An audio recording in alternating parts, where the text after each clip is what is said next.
শিক্ষকদের বদলে এসএসসির খাতা দেখছে শিক্ষার্থীরা।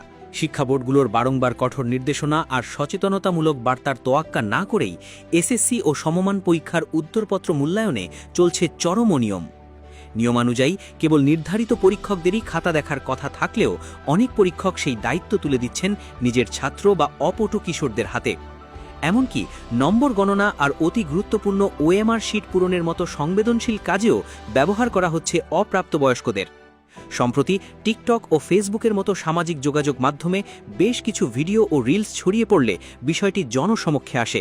সেসব দৃশ্যে দেখা যায় পরীক্ষকের বদলে একদল তরুণ গোল হয়ে বসে উত্তরপত্রের বান্ডিল নিয়ে ব্যস্ত।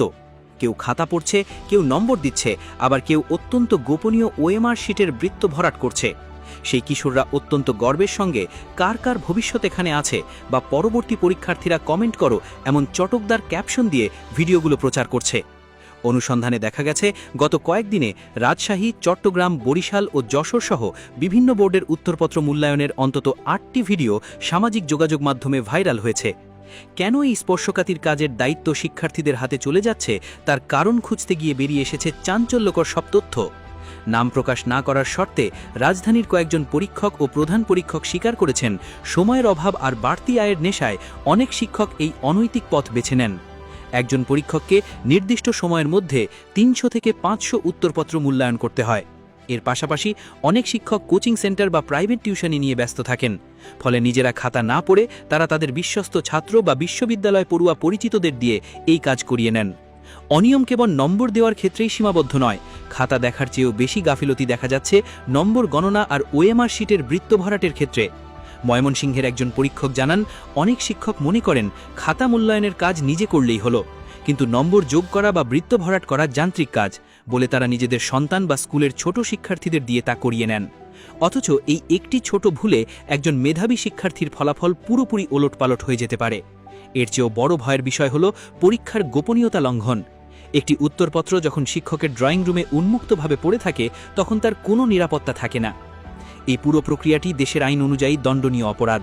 ১৯৮০ সালের পাবলিক পরীক্ষা আইনের শিক্ষা বোর্ড কর্তৃক নিযুক্ত পরীক্ষক ছাড়া অন্য কোনো ব্যক্তির পরীক্ষার উত্তরপত্র মূল্যায়ন বা ওএমআর শিট পূরণ করার কোনো সুযোগ নেই। এই আইনের ৪২-এর ১০ ধারায় স্পষ্ট বলা হয়েছে যে উপযুক্ত কর্তৃপক্ষ কর্তৃক ক্ষমতা প্রদত্ত না হয়ে কেউ যদি উত্তরপত্র পরীক্ষা করেন তবে তিনি ২ বছর পর্যন্ত কারাদণ্ড অথবা অর্থদণ্ড কিংবা উভয় দণ্ডে দণ্ডিত হবেন। এই ভয়াবহ অনিয়ম নিয়ে বিভিন্ন শিক্ষা বোর্ডের পরীক্ষা নিয়ন্ত্রকদের সঙ্গে যোগাযোগ করা হলে তারা মিশ্র প্রতিক্রিয়া ব্যক্ত করেন। যশোর ও বরিশাল বোর্ডের কর্মকর্তারা জানান, সামাজিক যোগাযোগ মাধ্যমে ছড়িয়ে পড়া ভিডিওগুলো তাদের নজরে আসেনি এবং কোনো সুনির্দিষ্ট অভিযোগও তারা পাননি।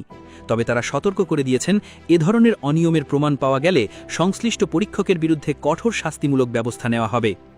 সংশ্লিষ্ট মহলের মতে কেবল কঠোর আইন করলেই হবে না, বরং তদারকি বৃদ্ধি এবং অভিযুক্ত পরীক্ষকদের কালো তালিকাভুক্ত করে দৃষ্টান্তমূলক শাস্তির ব্যবস্থা করা এখন সময়ের দাবি। নতুবা আগামীর ভবিষ্যৎ প্রজন্মের মেধা মূল্যায়নের এই প্রক্রিয়াটি পুরোপুরি হারিয়ে ফেলবে মানুষের আস্থা।